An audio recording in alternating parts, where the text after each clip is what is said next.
So in Unity, once you've imported this week's package, you should be able to see in the My Assets folder under Scenes. There'll be a week 2 folder. There won't be the rest of these yet. That comes later, but there's a week 2 folder, and inside I've created a level for you to start with called week 2 assignment. So,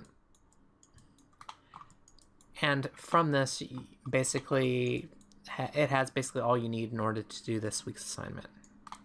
So, and once, I guess I'm basically going to start working right here and show you sort of how it's sort of done.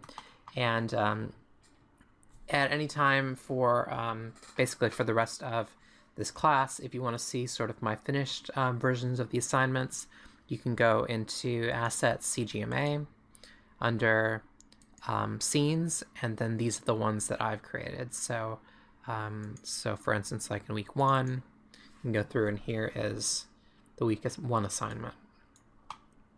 All right, so let's go ahead and get started. All right, so this is me recording at 3 times speed. So we'll just put the treasure box over there as a placeholder.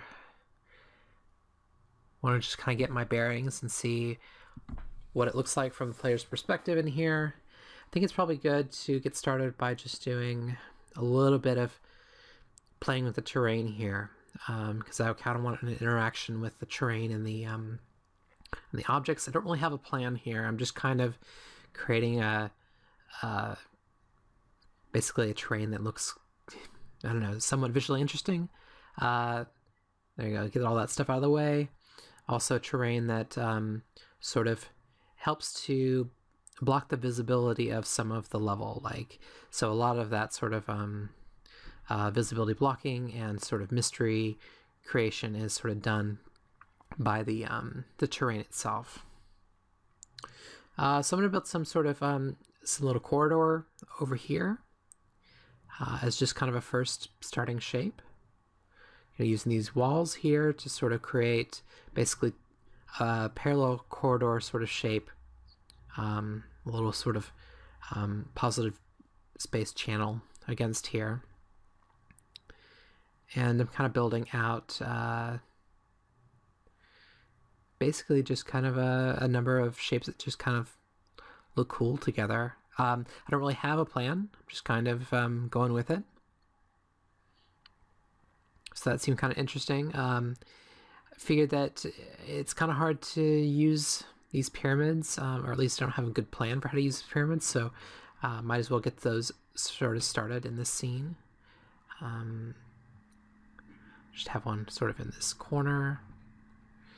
Kind of fill in the edges. So that's one consideration you need to make for creating your level, is that what are the edges? As much as possible, don't just like have you walk to the edge of the terrain and then that's it. It's fine to have a bottomless sort of pit and stuff like that, but as I'll shortly get to, I'll show sort of like how that's probably better than just kind of the edge of the terrain. So creating some sort of a little space of identity here between these walls and the pyramid, so it seems like there's kind of a space back there, and these columns right here are used to sort of accentuate that. So I'm using kind of columns sort of in relationship with this this pyramid to sort of create a sense of identity of this space back here, and I'm just kind of reinforcing that with a little bit of extra wall there, so it feels like, okay, there's a positive space back here that gives us pause. It gives us encourages us to linger. So this kind of nice shape at the crest of the hill sort of blocks a little bit more of the view and requires the player to sort of like come up and crest over it to sort of have a invest, I guess, in coming through. So I like this shape here along the side here, and it's just kind of this long sort of corridor shape as I intended. I'm just kind of extending that with a bit of extra these columns that sort of like go in a line with this wall to create sort of this corridor that's sort of broken as it gets to the end, and then kind of a nice like termination here at the end of the wall. Turning left, I guess, from that, and creating some sort of stair-step space here. And I'm listening to the soundtrack of Shadow of the Colossus right now, so which I felt was appropriate with this sort of feeling here of these sort of ruins or that sort of stuff. So creating a little bit of an alcove back here as a possibility for where the treasure could go. So just kind of some visual interest against the wall. So from this angle, if you approach it from this angle, you can see that alcove is back there, but those blocks are meant to sort of block, no pun intended, but is meant to sort of block the vision, create some occlusion there, creating a little bit of a room here in the center of the map with a couple of walls. Just to create some positive space and occlusion that sort of draws the player in. And I'm going to put a rock here to make the area sort of feel special. It's special because it has a rock. I don't think I end up using the rock in any other place in the map. So from here, I'm pushing this wall out a little farther so that you can see this opening a little bit better from the player's spawn position, so you'll be sort of drawn into that little alcove there in that room. And then I'm just kind of adjusting the heights here so that the different heights of the walls are readable as distinct. Just a quick playthrough, see how things are going. All right, so I'm going to focus on pyramids now. So as I said earlier in the lecture, pyramid triangle shapes are cool because they sort of reveal things a little bit at a time. So I'm sort of like stacking some of these behind each other so that there's a lot of space in the middle that's kind of hidden, but it sort of is revealed as you slowly go through it. Kind of building up the wall behind the player. So at this point, I still don't know where I'm going to put that treasure box. I'm just kind of like building and seeing what shakes out, and maybe eventually I'll find a place that's cool.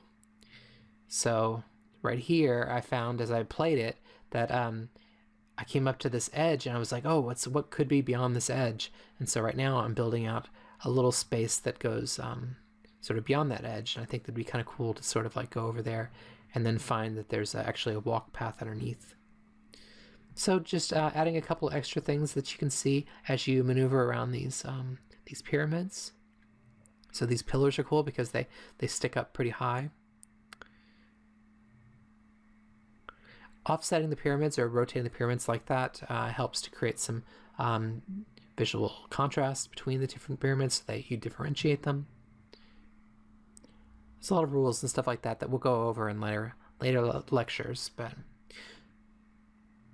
so I'm creating this cool little path back here. Wasn't sure what to do with this back here at first, but wanted to create this sort of roundabout space here, and I'm thinking at this point that maybe this is where I'm going to put the treasure. So I'm basically trying to make this sort of hidden path here behind, and then this will get me up behind where the player is spawning. So I'll put the treasure up right behind where you started. Wouldn't that be a surprise? And I figured, like, as you get back here, I want to make it feel like you really earned the treasure. So I have just aside from just it's difficult to find, there's also a little a jump over a bottomless pit. So there we go, and we should probably play it to make sure that you can actually jump over that pit. So here we go. All right, so we'll move that treasure there. Perfect.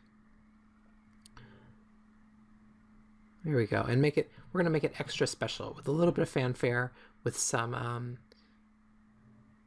columns here, and I think that I'm going to add a little bit of a a dais, I don't know, a little bit of a platform here for it to sit on to make it feel a little bit more special as you come up to it.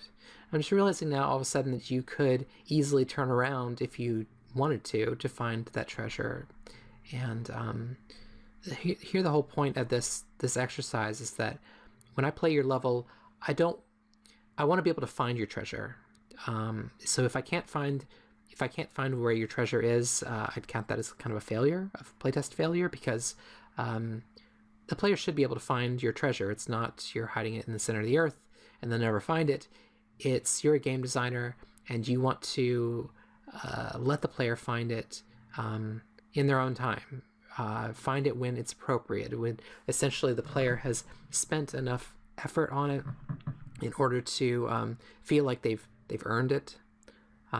So you don't want to make it too easy, and you want to make it kind of fun as they find it. So yeah, but I thought it would be a good idea it'd be kind of cool to, it's not just a dead end when you find the treasure, like that when you find the treasure you pop down below.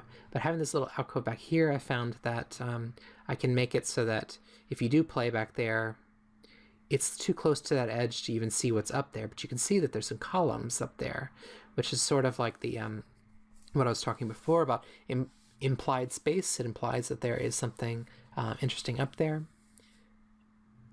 So you can't quite see it and you want to explore it further, so maybe it'll draw the player to go around. So here I'm just kind of closing in the boundaries of the space, so we have a closed space or a closed set of intentionality. Putting some objects back here just to create some visual interest and make it feel like this map isn't just kind of one big square. So the map does extend beyond the knowable area here. Maybe that's cheating a little bit because obviously you can't get back there. But, you know, I'm going to make it pretty clear that that is space that you can't quite get to. But the question is always there, you know. Is there a secret to be found? I don't know. So I'm going to create this cool little interest alcove back here as another sort of possibility for where the treasure could be hidden. So I don't have a whole lot of places where, you know, the treasure is going to be sort of hidden from the player. Like I said, I don't want the treasure to be hidden from the player forever, just long enough. So I want to create a couple of dead ends that seem like they might be good guesses for the player, and they turn out to be incorrect. And so, but the more that you have of those, the more the player's going to get sort of exasperated, and the less interested they're going to actually be in eventually finding your treasure. So let's see. So that's a nice alcove. You got one over in this corner.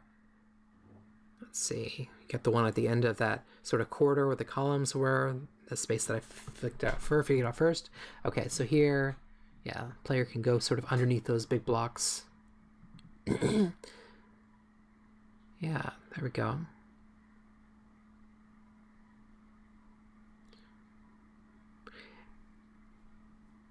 Now, there's one thing we'll talk about in later lectures, but I'm creating a real sense of identity with sort of this side with the triangle, or with the pyramids, versus the other side with the corridor, so that it's easy to sort of place yourself in the level. Okay, so here's the treasure. And there you go. I'm just going to do a couple of cleanups sort of here. But essentially that is, that's an example of basically what I'm looking for. So, you know, I'm cheating here a little bit by extending beyond the edges of the terrain, so don't do that by too much. But you know, if you need to a little bit, but go. So, that's pretty much it. And I wish you good luck and have fun. See you next week.